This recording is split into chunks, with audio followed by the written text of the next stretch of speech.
Une fois que j'ai fait mon petit setup, là, puis que je suis content, la meilleure façon de dupliquer cet élément-là avec Air ou simplement le dupliquer à la main, c'est d'utiliser un nul.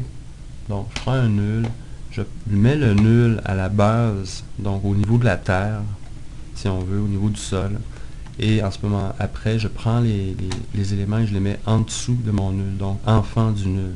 Si je m'en vais ici, je peux sélectionner les grids et le mettre en dessous. Et là, je me promène avec mon nul et je vais entraîner la grille avec ça. Ça ne dit pas les grilles, mais les objets avec. Quand je vais dupliquer avec Air, le nul va devenir le centre de ma sélection et ça va me permettre de mettre plusieurs paquets dans différents angles et rotations, puis pour créer encore plus de valeurs aléatoires là, sur la disposition des paquets de cette chose-là.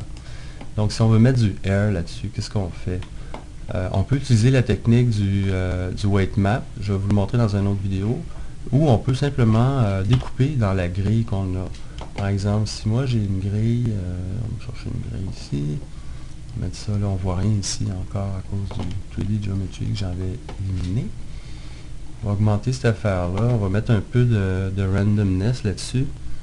Donc, moi la façon que j'utilise souvent c'est Deform, Shape Jitter, et ça me permet de créer, faites attention, ça peut en mettre pas mal aussi, un peu de randomisation sur la surface de ma grille, pour qu'elle soit moins uniforme.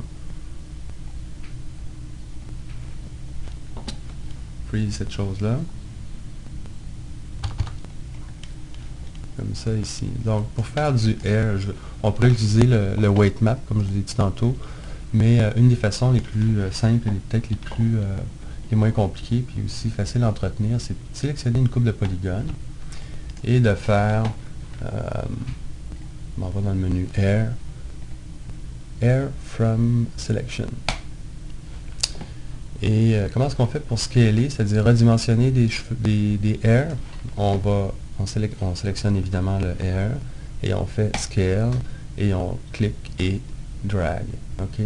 Ensuite, vous allez dans Effet, puis vous changez le Scale pour le rendre random. On ne voit rien en ce moment parce que vous devez activer le Render Air ici. Là, en ce moment, je fais un rendu de 10%. Je mets ça à 100%, vous voyez qu'il fait noir de monde, beaucoup trop pour les petites touffes de gazon que j'ai besoin. Alors, je vais enlever le nombre total de Air, qui est en ce moment à 6500. Je vais mettre ça, mettons, à 50. Ça me donne ça. C'est un petit peu trop gros pour le scaling. Puis, Random Scale ici. Oups, ça c'est Scale Factor.